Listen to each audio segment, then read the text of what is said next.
Of dimension.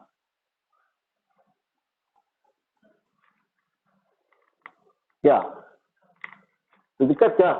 Dimension का उपयोग, पहला यूज क्या है?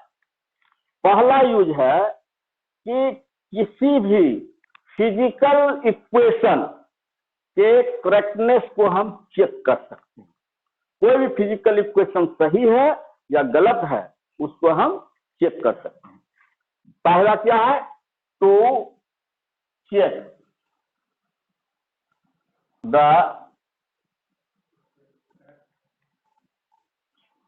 नेस ऑफ फिजिकल इक्वेशन, यही होता है, समझे?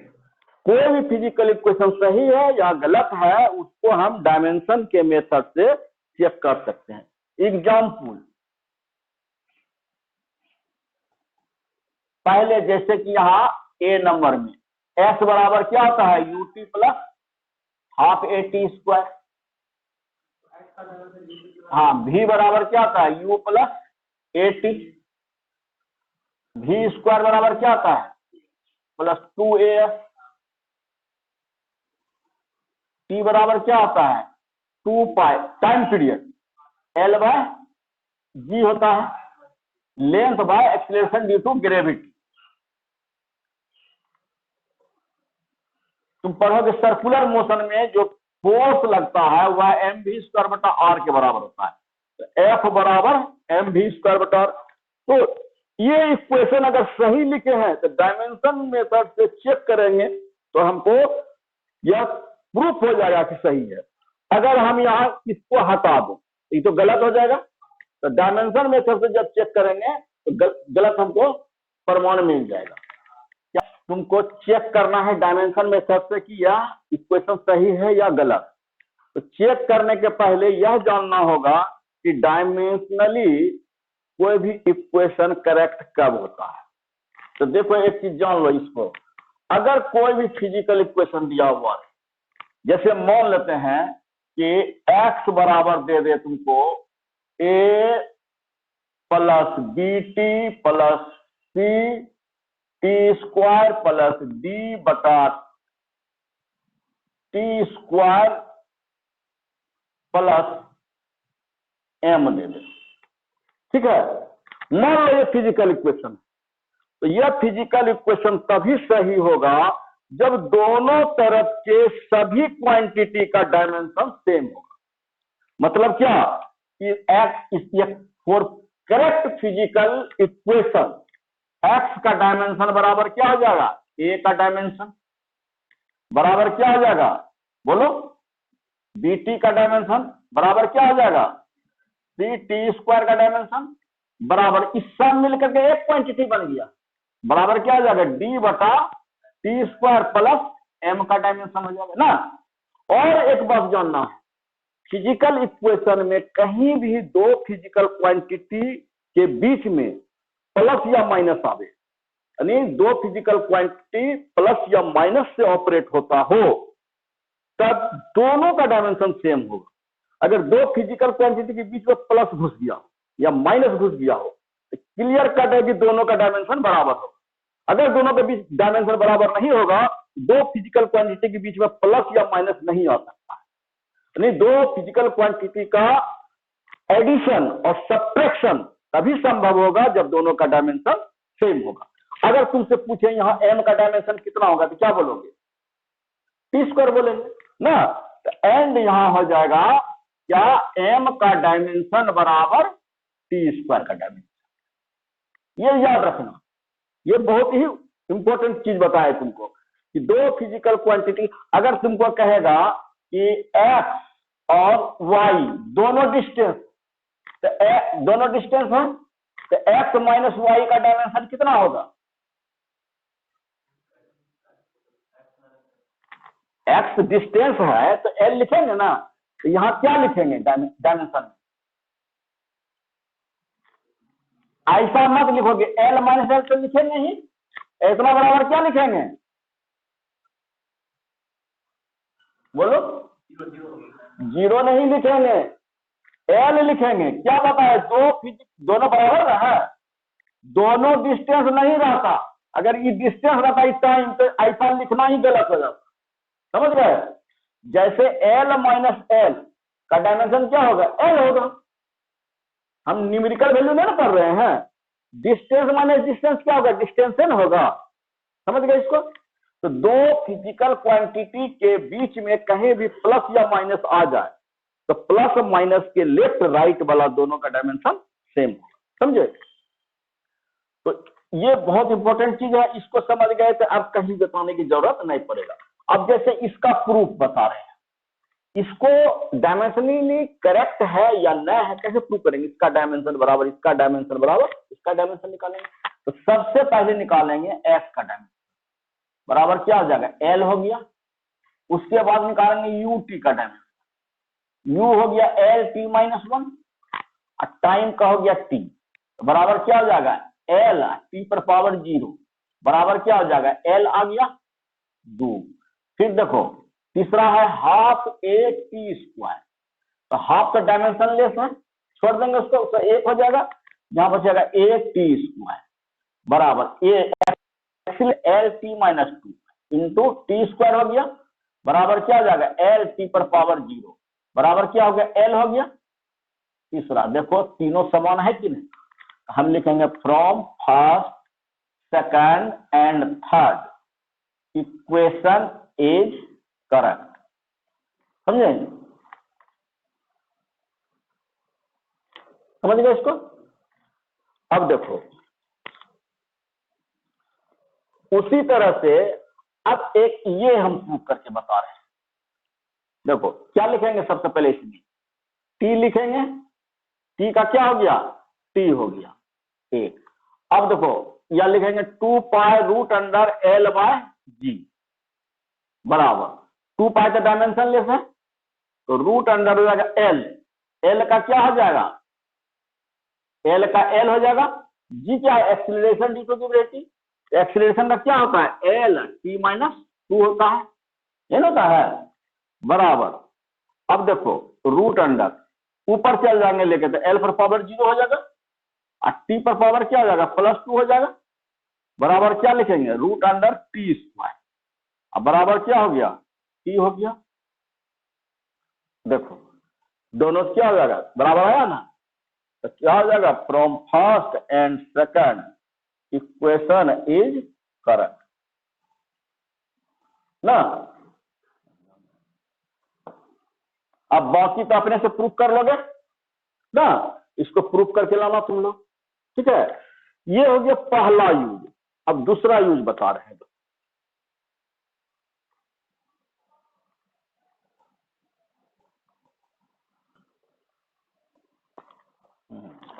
देखो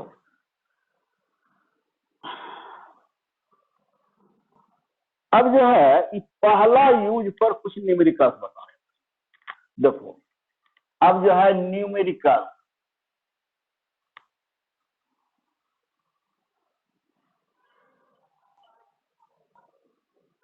on the basis of first use के आधार पर न्यूमेरिकल्स बता रहे हैं, समझे। अब जैसे तुमको दे दे कि x मीटर में है, यहां बराबर दे दे a plus b t plus c by d plus t square, तो क्या फाइंड द टी है time, find the dimension of a b c and d. कैसे निकालोगे, सबसे पहले कर देंगे ए का डायमेंशन बराबर क्या हो जाएगा, एक्स का डायमेंशन, तो एक्स का डायमेंशन क्या हो गया, एल हो गया। फिर क्या लिखेंगे, बी टी का डायमेंशन बराबर क्या हो जाएगा, एक्स का डायमेंशन, तो बी का डायमेंशन क्या हो जाएगा, एक्स बाय टी का डायमेंशन, एक्स का एल हो गया, टी का इतना हो गया, क्या हो जाएगा, एल टी माइनस 1 हो जाएगा। अब देखो डी का डायमेंशन बराबर क्या हो जाएगा, टी स्क्वायर का डायमेंशन, दोनों प्लस से जुड़ा हुआ है, बराबर क्या हो जाएगा, टी स्क्वायर, यही हो गया। अब तुमको निकालना है सी बटा डी प्लस टी स्क्वायर का डायमेंशन, बराबर क्या हो जाएगा, एक्स का डायमेंशन हो जाएगा। तो इसमें c बाई डी का क्या हो गया, T square plus t square बराबर हो जाएगा एल हो गया।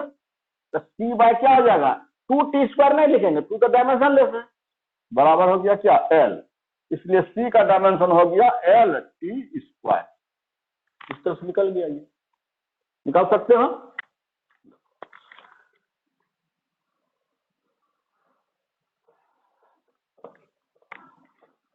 अब तुमको दे दे कि f equal to a sine omega t plus k x, यहां f जो है एक्सीलरेशन है और t जो है टाइम है और x जो है डिस्टेंस है। कहेगा फाइंड द डायमेंशन ऑफ ए, फिर कहेगा ओमेगा, फिर कहेगा के। कैसे निकालेंगे बोलो, क्या हो जाएगा, एफ का डायमेंशन बराबर ए sine omega t plus k x का डायमेंशन। एफ का डायमेंशन क्या हो जाएगा, एल टी माइनस 2 एक्सीलरेशन है बराबर ए का डायमेंशन। इसका डायमेंशन कितना होगा,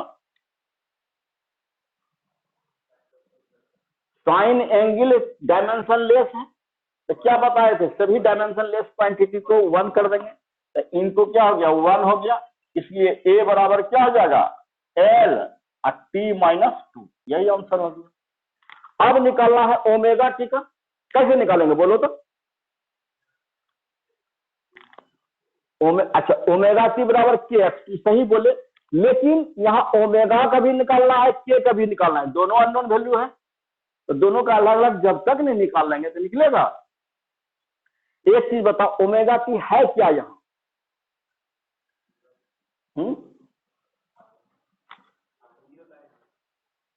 साइन कॉस के साथ जो इसमें इसका जोड़ीदार रहता है, इसको क्या बोलते हैं, थीटा को क्या बोलते हैं, कौन एंगल ना बोलते हैं जी। तो साइन के साथ ये सब जो है क्या है, एंगल है, एंगल प्लस एंगल है। एंगल का डायमेंशन क्या होता है, डायमेंशन लेस है, तो ये एंगल है, क्योंकि ओमेगा टी क्या है एंगल, तो ओमेगा टी एंगल है, तो इसका क्या लिखेंगे 1 लिख देंगे, इसलिए ओमेगा क्या हो जाएगा 1/t बराबर क्या हो जाएगा t माइनस 1 हो जाएगा ना। उसी तरह से के एक्स क्या है एंगल, के एक्स एंगल है, यहाँ क्या हो जाएगा 1 हो जाएगा, तो के बराबर क्या हो जाएगा 1/x, एक्स डिस्टेंस है तो 1/l बराबर क्या हो जाएगा l माइनस 1 हो जाएगा। तो दिक्कत, अब देखो समझ गया ना। अब तुम जो है इस पर जितना न्यूमेरिकल्स है, चाहे वो IIT में आवे या मेडिकल में आवे, इसी प्रोसेस से बनेगा, अब तुमको बताने की जरूरत नहीं है। तुमसे गलती तभी होगा जब जो टेक्निक बताया है उसमें तुम जो है मिस करोगे सर। अब जैसे एक वंडर वाल इक्वेशन है, केमिस्ट्री में भी पढ़ोगे, होता है P प्लस A/V² इंटू यानी B माइनस V बराबर KRT। यहां P है प्रेशर, P क्या है प्रेशर, V है वॉल्यूम, तो कहेगा A और B का डायमेंशन निकाल, कहेगा यहां A का डायमेंशन बराबर हुआ B का डायमेंशन बराबर हुआ, तो B का डायमेंशन कितना होगा,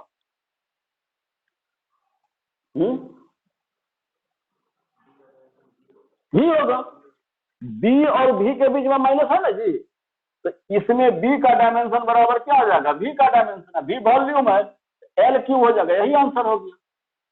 अब A का निकालना है, तो इसका डायमेंशन बराबर इसका डायमेंशन A/V² बराबर क्या हो जाएगा P का डायमेंशन, A बराबर हो जाएगा क्या P और V² का डायमेंशन, अब पी क्या है? प्रेशर। तो प्रेशर बराबर क्या होता है? फोर्स बटा area, M L T minus 2 बटा एल स्क्वायर। यहाँ अगर मान लिया जाए नहीं याद है तो सिर्फ निकाल देंगे। यहाँ क्या हो जाएगा? M L minus 1 T minus 2 हो जाएगा प्रेशर का ना। और ये है वॉल्यूम, तो वॉल्यूम का एल क्यू है तो होल स्क्वायर कर देंगे, बराबर क्या हो जाएगा? एम एल पर पावर 6 माइनस 1 5 बचेगा और टी माइनस 2, यही हो गया। समझ गए? अब तो आराम से सब निकल जाएगा। अब जितना भी न्यूमेरिकल्स बताओगे हम देंगे न्यूमेरिकल्स बनाने के लिए भी घर। तो ये फर्स्ट यूज था। सेकंड यूज देखो, इसमें जो है डायमेंशनल फॉर्मूला अगर मालूम हो तो हम भौतिक राशि के मात्रक लिख सकते हैं। To obtain the unit of physical quantity. Example, जैसे फोर्स का डायमेंशन अगर दिया हुआ है, फोर्स बराबर क्या होता है? M L T minus 2। तो S I unit of force बराबर क्या हो जाएगा? के जी। इतना इतना हो जाएगा मीटर और सेकंड पर पावर माइनस 2 ना। उसी तरह से सीजीएस यूनिट ऑफ फोर्स बराबर केजी की जगह क्या हो जाएगा? ग्राम, मीटर की जगह सेंटीमीटर और सेकंड पर पावर माइनस 2 ना। एक चीज और याद रखना कि बल फोर्स के बारे में सबसे पहले न्यूटन बताया था, इसलिए उसके सम्मान में फोर्स के यूनिट को हम न्यूटन भी बोलते हैं। ऐसा ही सिस्टम में इसका मतलब कि 1 केजी गुना 1 मीटर गुना 1 सेकंड पर पावर माइनस 2 बराबर 1 मीटर, इसको हम न्यूटन भी बोलेंगे। 1 न्यूटन के बराबर हो जाएगा। और सीजीएस यूनिट में फोर्स को क्या बोलते हैं? डाइन बोलते हैं। 1 डाइन हो जाए, समझ गए? और देखो ये दोनों के बीच रिलेशन है, प्रूफ करके भी बताएंगे। यहाँ खाली लिख देते हैं, इसको ये रख लेना। जैसे कि 1 मीटर बराबर 100 सेंटीमीटर होता है ना, इसमें तो खाली लेंथ ना है, और इसमें मास लेंथ टाइम सब है। सबको चेंज करोगे तुम, मास केजी में है ग्राम में बदलेंगे, लेंथ मीटर में है तो सेकंड में सेंटीमीटर में बदलेंगे। और सबको जब सॉल्व करेंगे तो 1 न्यूटन बराबर आएगा 10 का पावर 5 डाइन आएगा। समझे? उसी तरह से वर्क अगर रहेगा, वर्क का डायमेंशनल फॉर्मूला क्या हो जाएगा? M L square T minus 2। तो इसका एसआई यूनिट क्या हो जाएगा? इसका केजी मीटर स्क्वायर और सेकंड पर पावर माइनस 2। उसी तरह से इसका सीजीएस यूनिट क्या हो जाएगा? ग्राम सेंटीमीटर स्क्वायर सेकंड पर पावर माइनस 2। इसको हम जो है कहते हैं 1 joule.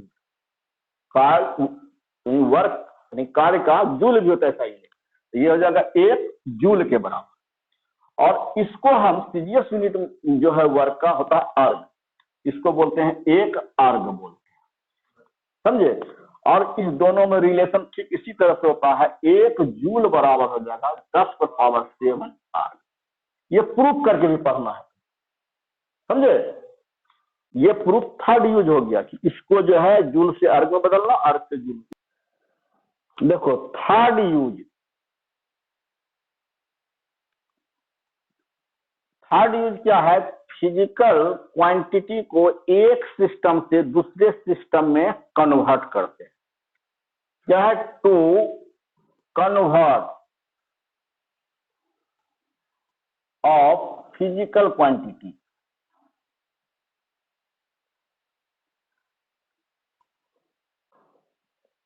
From one system to another system.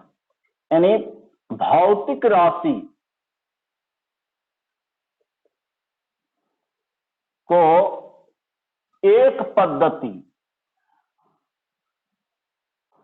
से दूसरे पद्धति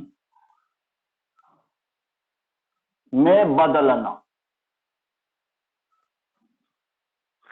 एग्जाम्पल,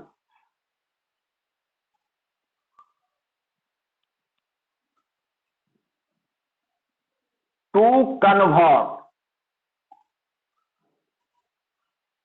1 जूल टू 10⁻7 अर्ग। ये क्या है? वर्क का एसआई यूनिट जूल है और अर्ग है सीजीएस यूनिट। इसका मतलब है वर्क 1 जूल वर्क को 10⁻7 अर्ग वर्क में कन्वर्ट करना है। तो इसके लिए सबसे पहले एक चीज जानना जरूरी है कि जैसे कि मान लेते हैं ये एक वायर है, इसका लेंथ 1 मीटर है, तो ये क्या हो जाएगा? एसआई सिस्टम में 1 मीटर हुआ, इसका न्यूमेरिकल वैल्यू n1 बराबर हो गया 1, यूनिट हो गया मीटर, और इसी को अगर सीजीएस सिस्टम में लिखेंगे तो 100 सेंटीमीटर हो गया। तो सीजीएस सिस्टम में n2 न्यूमेरिकल वैल्यू हो गया 100 और u2 हो गया सेंटीमीटर। तो क्या देखते हैं कि जब यूनिट चेंज हो जाता है, सिस्टम चेंज हो जाता है, तो न्यूमेरिकल वैल्यू और यूनिट अलग अलग हो जाता है, लेकिन दोनों का प्रोडक्ट सेम रहेगा। जैसे यहां देखो कि n1 u1 बराबर हो जाएगा 1 इंटू मीटर, n2 u2 बराबर हो जाएगा 100 इंटू सेंटीमीटर, लेकिन क्या है? दोनों बराबर है।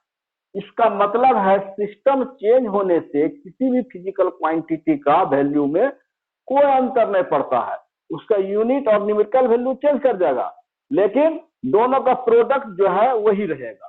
कहने का मतलब कि n1 u1 किसी एक सिस्टम में फिजिकल क्वांटिटी का वैल्यू है, n2 u2 दूसरे सिस्टम में उसी फिजिकल क्वांटिटी का वैल्यू है। इसका मतलब क्या हो गया? n1 u1 बराबर n2 u2। ठीक है। अब जैसे कि मान लेते हैं कि लेंथ जो है एफआई सिस्टम में हम L1 ले लेंगे और सीजीएस सिस्टम में L2 ले लेते हैं। इसका यूनिट मान लेते हैं U1 है, तो इसमें क्या आ जाएगा? अगर मान लेते हैं लेंथ L1 और L2 न्यूमेरिकल वैल्यू है, तो इसमें यूनिट अगर U1 लगाते हैं, इसमें U2, तो क्या आ जाएगा? L1 U1 बराबर L2 U2 हो जाएगा। ठीक इसी तरह से यहाँ N के जगह L लिखे हैं केवल। तो अब यहाँ पर देखो कि हमको 1 जूल से 10⁻7 अर्ग में बदलना है। इसका मतलब ये दिया हुआ है तुमको, तो हम मान लेंगे लेट यानी न्यूमेरिकल वैल्यू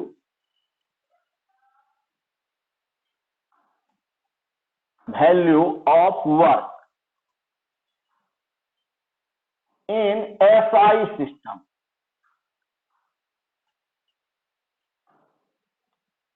बराबर n1 मान लेते हैं। एसआई पद्धति में वर्क का न्यूमेरिकल वैल्यू हम कितना मान लिए? n1,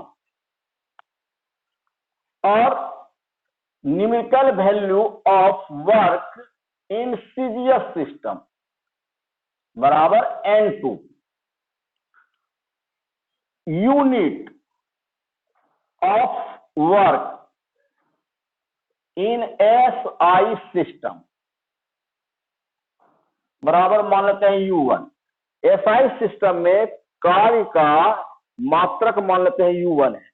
unit of work in CGS system बराबर मान लेते हैं U2। इसलिए हम जानते हैं N1 U1 बराबर क्या हो जाएगा? N2 U2 हो जाएगा। इसको 1 मान लेते हैं। इसको हम लिख सकते हैं N1 U1 के जगह जूल, यहां हो जाएगा N2 U2 के जगह अर्ग हो जाएगा। इसको 2 मान लेते हैं। अब इक्वेशन 1 को डायमेंशन के फॉर्म में हम कन्वर्ट करेंगे। देखो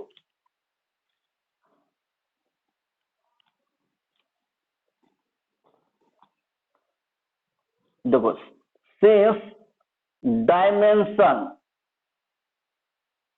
फॉर्म ऑफ इक्वेशन 1 इज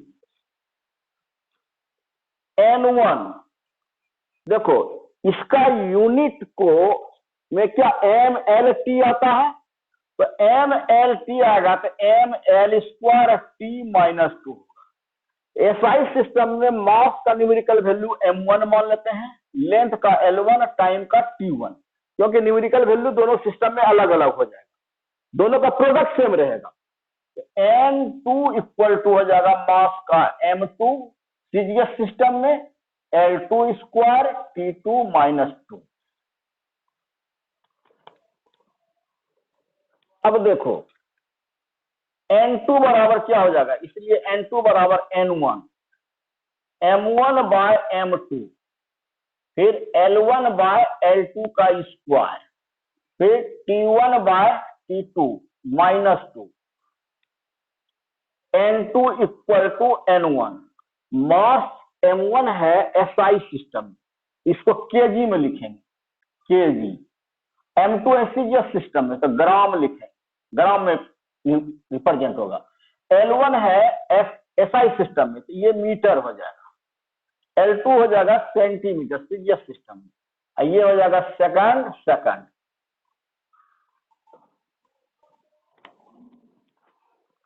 अब देखो N1 केजी को हम 1000 ग्राम लिख सकते हैं, ग्राम। मीटर को हम यहाँ स्क्वायर है 100 सेंटीमीटर लिख सकते हैं, सेंटीमीटर का स्क्वायर। ये कैंसिल हो जाएगा तो ये 1 हो जाएगा, खत्म हो गया। ये ग्राम ग्राम कैंसिल हो गया, सेंटीमीटर सेंटीमीटर कैंसिल हो गया, बचा N1 Guna 1000 into 10 to power क्या हो जाएगा, स्क्वायर है तो 4 हो जाएगा, बराबर क्या हो जाएगा N1 इंटू 10 टू पावर 7। अब देखो, अब मान लेते हैं N1 1, जैसे वहां 1 मीटर बराबर 100 सेंटीमीटर होता है, इसलिए N1 को 1 लिखेंगे तो N2 को 100 लिखेंगे। उसी तरह से यहां हम मान लेते हैं लेट N1 बराबर 1, देयरफॉर N2 का मान कितना हो जाएगा, ये जो निकाले हैं, N2 बराबर हो जाएगा N1 का 1 गुना 10 पावर 7। देयरफॉर फ्रॉम सेकंड क्या था, N1 U1 बराबर, ये N1 जूल बराबर क्या था N2 अर्ग।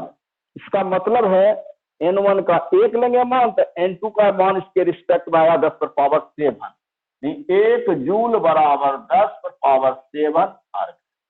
यही प्रूफ हो गया। अब तुम लोगों को ये अपने से बनाना है, 1 newton to 10 to the power 5 dyne. इसको आप लोग अपने से जो है ठीक इसी तरह से जो है बनेगा, केवल जो है यहाँ पर जो डायमेंशन लिखे हैं वह हूबहू यही हो जाएगा, खाली यहाँ पर MLT-2 हो जाएगा। यहाँ सॉल्व करोगे अपनी आ जाएगा।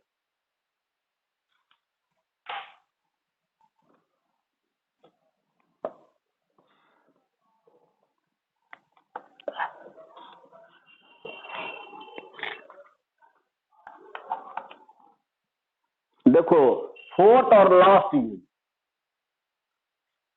ये है कि किसी भी फिजिकल क्वांटिटी का हम एक्सप्रेशन प्राप्त कर सकते हैं, नहीं फिजिकल फॉर्मूला, या कह सकते हो relationship between different physical quantity. देखो to obtain the relationship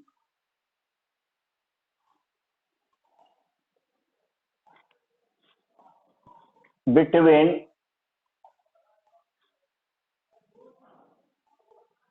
different physical quantity,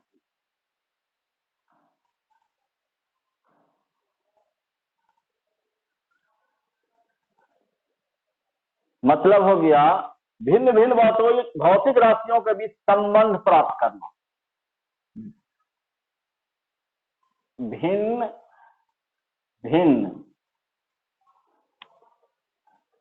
भौतिक राशियों के बीच संबंध प्राप्त करना।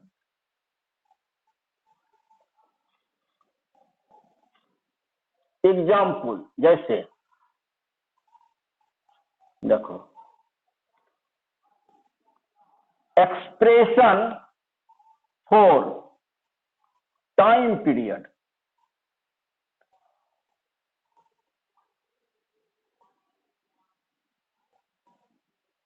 Of a simple pendulum.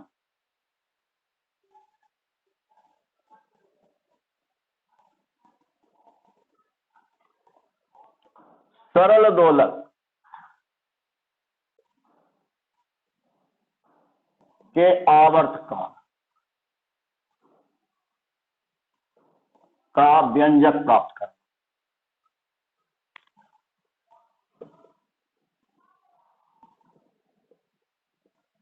जैसे देखो कि सरल दोलक, मान लो कि यही एक धागा है, इससे जो है एक भारी गोली बंधा हुआ है और यही सरल दोलक है। अगर यह मान लेते हैं इस तरह से मोशन करता है, इसको कहेंगे ऑक्सिलेटरी मोशन। मान लो कि यह यहां से स्टार्ट करता है, यहां जाता है और फिर यहां से यहां तक लौट के आता है, इसको बोलते हैं वन ऑक्सिलेशन। और इसमें जो समय लगता है उसी समय को कहते हैं टाइम पीरियड। वन ऑक्सिलेशन में जो समय लगेगा उसको हम कहेंगे टाइम पीरियड। यह टाइम पीरियड क्या क्या चीज पर डिपेंड करेगा। मान लो इसका मास m है, ये गोलक बॉब का मास m है, ये धागा का लंबाई l है और यहां से यहां तक आने में लगा समय टाइम पीरियड मान लो t है। तो क्या क्या चीज पर निर्भर कर, अगर ये छोटा रहता तुरंत जाता तुरंत आ जाता, मतलब कम समय लगता है। यानी टाइम पीरियड जो है सरल दोलक यानी सिंपल पेंडुलम के लेंथ पर डिपेंड करता है। और देखो जैसे कि एक्सीलरेशन ड्यू टू ग्रेविटी अगर कम रहेगा क्या होगा, धीरे धीरे गिरेगा, ज्यादा समय लगेगा। और ज्यादा रहेगा तो तेजी से रहेगा, कम समय लगेगा। इसका मतलब है टाइम पीरियड जो है एक्सीलरेशन ड्यू टू ग्रेविटी पर भी डिपेंड करता है। नहीं, ग्रेविटी पर डिपेंड करता है, टी डिपेंड करता है जी पर भी। इसमें एम भी नजर आ रहा है, तो मान लेते हैं कि एम पर भी निर्भर करता है। अगर मान लिया एम पर डिपेंड नहीं करता होगा, जब एक्सप्रेशन प्राप्त करेंगे तो एम अपने हट जाएगा। कोई भी चीज जिस पर डिपेंड नहीं करता है तुम जबरदस्ती मान लोगे तो फॉर्मूला जब प्राप्त करेंगे तो वो अपने आप जो है उससे एलिमिनेट हो जाएगा। तो मान लेते हैं टी जो है एम पर भी डिपेंड करता है। तो तुमको अगर यह पता रहे कि कोई भी फिजिकल क्वांटिटी फंडामेंटल क्वांटिटी के या किसी डिफरेंट क्वांटिटी के कितने पावर पर डिपेंड करता है तो उसका फार्मूला लिख सकते हैं। जैसे कि हम स्पीड को लिखते हैं L T minus one.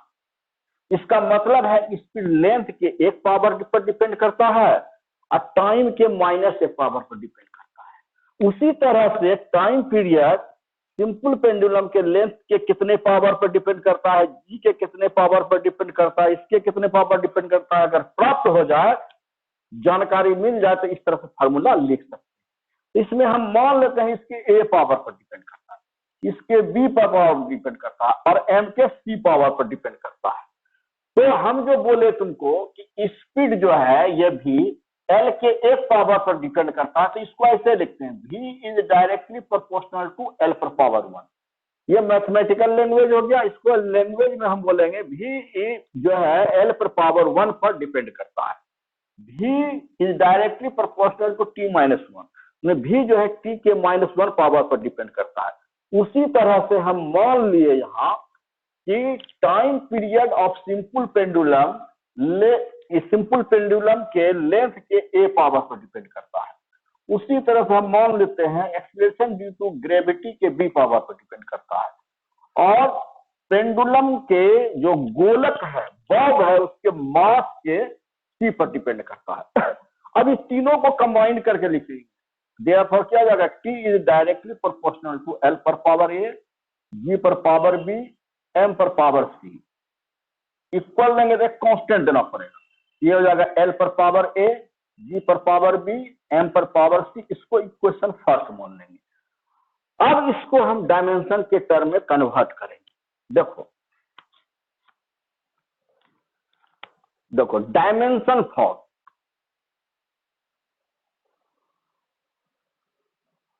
Of first equation एक का बीमीय रूप, यह बीमीय रूप क्या हो जाएगा, टाइम पीरियड टी है तो टी होगा, क्या डायमेंशन लेस है छोड़ देंगे, एल का एल हो गया पावर ए, जी है क्या एक्सीलरेशन ड्यू टू ग्रेविटी तो एल टी माइनस टू पर पावर बी, और एम का मास पर पावर सी हो गया, तो बराबर हो जाएगा यहाँ एल पर पावर ए, ब्रैकेट को अंदर कर देंगे, एल पर पावर बी, टी पर पावर माइनस टू बी और एम पर पावर सी। तो ये जो है इसको हम ऐसा लिख सकते हैं m0 l0 t1, क्योंकि ये 1 1 1 हो जाएगा, यहां हो जाएगा m पर पावर c, l पर पावर मल्टीप्लाई हो जाएगा, पावर जुड़ जाएगा a प्लस बी और t पर पावर माइनस टू। अब देखो तुमको कोई भी इक्वेशन जैसे x पर पावर m, y पर पावर m बराबर x स्क्वायर y क्यूब, तो अगर इस इक्वेशन में दोनों तरफ का बेस वगैरह बराबर है तो उसका पावर भी बराबर होगा। इसको कहते हैं हम समघातता का सिद्धांत, प्रिंसिपल ऑफ होमोजेनिटी। तो यहां पर x x बेस बराबर है तो पावर पावर भी बराबर हो जाएगा, m बराबर 2 हो जाएगा, y y बराबर इसका पावर हो जाएगा n बराबर 3। तो यहां जो हो जाएगा फ्रॉम प्रिंसिपल ऑफ होमोजेनिटी,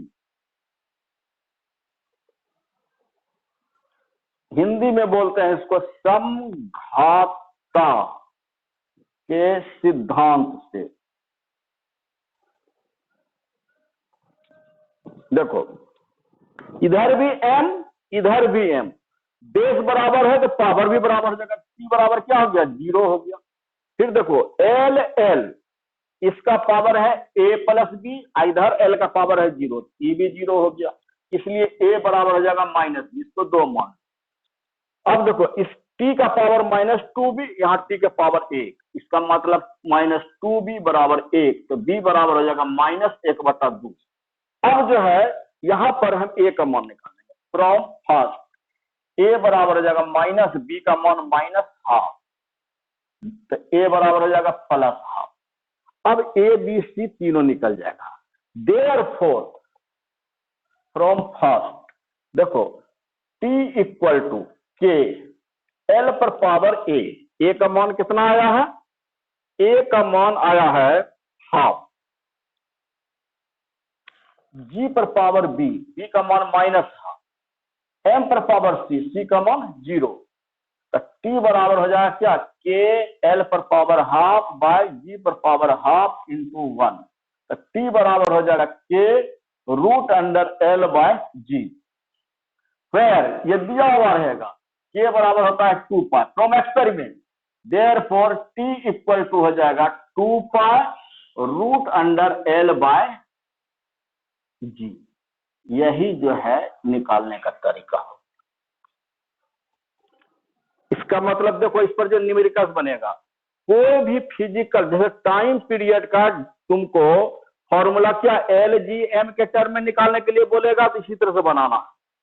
कहने का मतलब कि कोई भी फिजिकल क्वांटिटी को अगर डिफरेंट डिफरेंट फिजिकल क्वांटिटी के रूप में कन्वर्ट करने के लिए कहेगा, या सॉरी कोई भी फिजिकल क्वांटिटी का formula different different physical quantity के टर्म में निकालने के लिए कहेगा, तो हम इसी तरह से मान लेंगे जिस फिजिकल क्वांटिटी का फॉर्मूला निकालने के लिए कह रहा है और जिसके टर्म में कह रहा है उसको इस तरह से मान लेंगे कि एगो के ए पर निर्भर करता है, एगो पे बी पर निर्भर करता है, एगो के सी पर, और इसी तरह से ए बी सी का मान निकाल के पुट कर देंगे। जैसे देखो एक न्यूमेरिकल बता रहे हैं,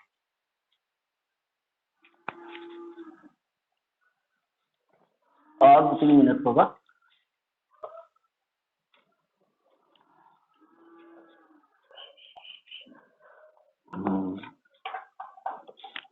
जैसे देखो एक न्यूमेरिकल है कि find the dimension formula of mass, length and time.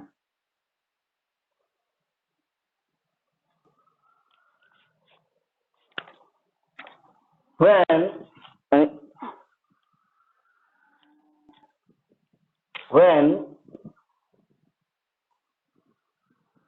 fusion fundamental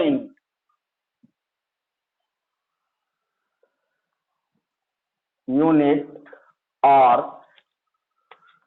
speed of light, यानी इसको सी से डिनोट करेंगे। दूसरा प्लांक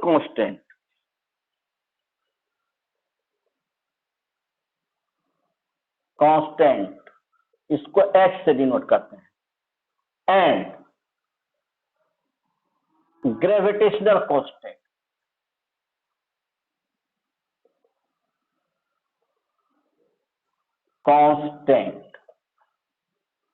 इसको जी से डिनोट करते हैं। कहने का मतलब हो गया, कह रहा है इसमें कि द्रव्यमान, दूरी एवं समय का विमीय समीकरण ज्ञात करें जब मूल मात्रक, मूल राशि के रूप में प्रकाश का चाल सी प्लांक नियतांक एच एवं गुरुत्वाकर्षण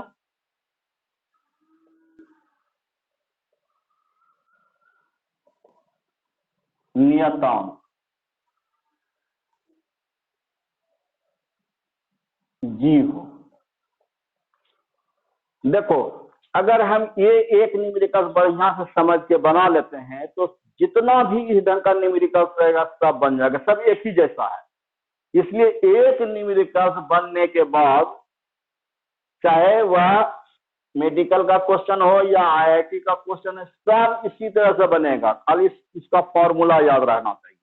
अब जैसे देखो, हमको निकालना क्या है, मास का निकालना है, इसका डायमेंशन निकालना, किसके टर्म में, एच के टर्म, ये सी के टर्म में, एच के टर्म में और कैपिटल जी के टर्म।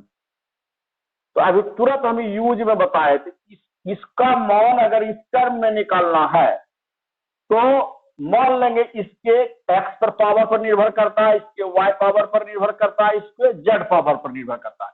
तो मान लेंगे let m is directly proportional to c पर पावर एक्स, एच पर पावर वाई, जी पर power z. Therefore m equal to constant हो जाएगा सी पर पावर एक्स, एच पर पावर वाई, जी पर पावर जेड।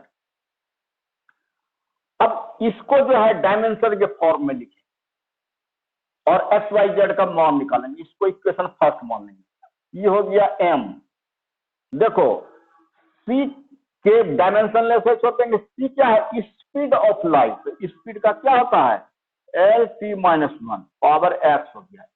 एच है प्लांक कांस्टेंट, कि तुम पढ़ोगे आगे, यहां जान लो, प्लांक कांस्टेंट एच बराबर होता है एनर्जी बाय फ्रीक्वेंसी।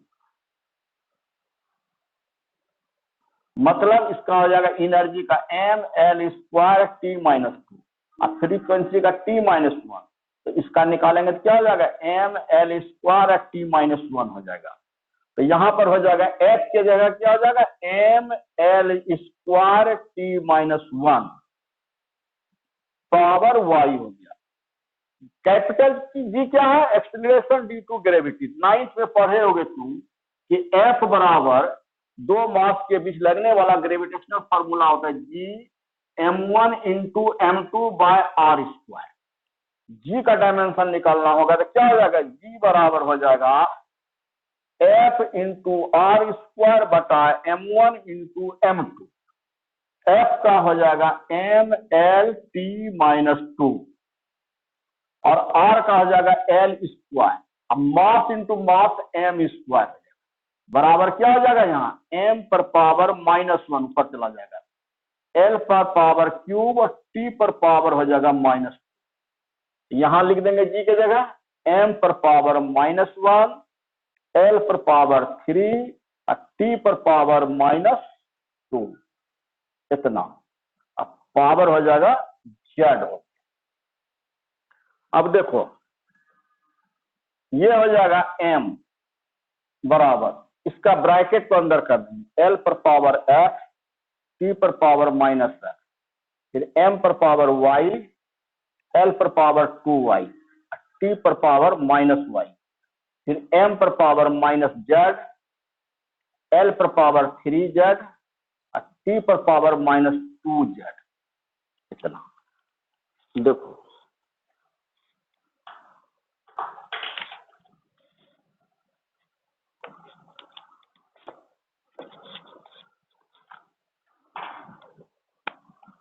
अब जो है यहां हो जाएगा m पर पावर 1, l पर पावर 0, t पर पावर 0 बराबर, यहां देखो m पर पावर y ये y हो गया, फिर पावर -z हो जाएगा, फिर l पर पावर x और l कहां है, यहां +2y और फिर यहां 3z +3z, फिर t पर पावर -x और t यहां -y और t पर -2z इतना हो गया। अब देखो देयरफॉर यहां पर m यहां m तो y z बराबर क्या हो गया, 1 हो गया, इसको 2 मान लेंगे। फिर देखो x, अच्छा एक चीज यहां जब हो गया तो y बराबर क्या हो जाएगा 1 + z, इसको 1 मान लिए, ये 2 मान लिए, एक यहां माने हैं। फिर देखो x + 2y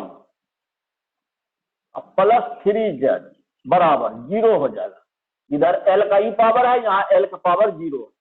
तो ऐसा करते हैं y का मान पुट कर देते हैं, x + 2 y बराबर 1 + z +3z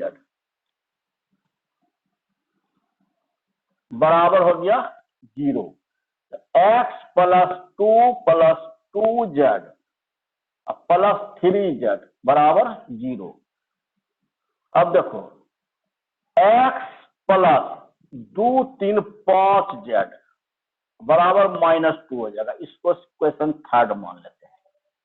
फिर देखो अब इसका पावर लो, -x -y -2z बराबर t के पावर इतना, यहाँ 0 है, यहाँ 0 कर देंगे तो यहाँ पर हो जाएगा फिर -x -y का मान धर दो, यहाँ 1 + z -2z बराबर 0 फ्रॉम सेकंड।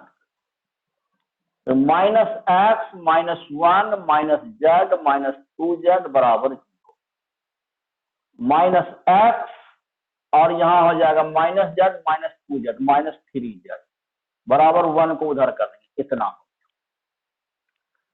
इसको 4 मान लेंगे। अब 3 और 4 से xz का मान निकालेंगे, फ्रॉम थर्ड x +5z बराबर -2, इसको एडिंग करेंगे, ये कैंसिल हो जाएगा, यहां बचेगा 2z और यहां बचेगा -1, z बराबर हो जाएगा -12, z निकल गया। अब जो है z का मान धर देंगे थर्ड में, या हाँ देखो z का मान सेकंड में रख, फ्रॉम सेकंड क्या हो जाएगा, y equal to 1 plus z यानी माइनस हाफ। तो 1 माइनस हाफ बराबर क्या हो जाएगा, हाफ। अब y और z निकल गया, अब यहां से x निकल जाएगा। From third x plus 5 into Z, Z का मान आया है माइनस हाफ, अब बराबर हो गया -2। x बराबर हो जाएगा, इसको उधर कर देंगे तो +5/2 -2, ये हो जाएगा इतना बराबर 5 - 4/2 बराबर क्या हो जाएगा, 5 - 4 1/2। तो z बराबर -हाफ आया, x बराबर हाफ आया, y बराबर half. Therefore from first mass का डायमेंशनल फॉर्मूला हो जाएगा क्या, यहां से एक से देखो, फ्रॉम फर्स्ट क्या, c पर पावर x, x का मान आया है हाफ, h पर पावर y, y का मान आया है हाफ, और g पर पावर z, z का मान आया है माइनस। यही हो गया आंसर। उसी तरह से हम लेंथ और टाइम का निकाल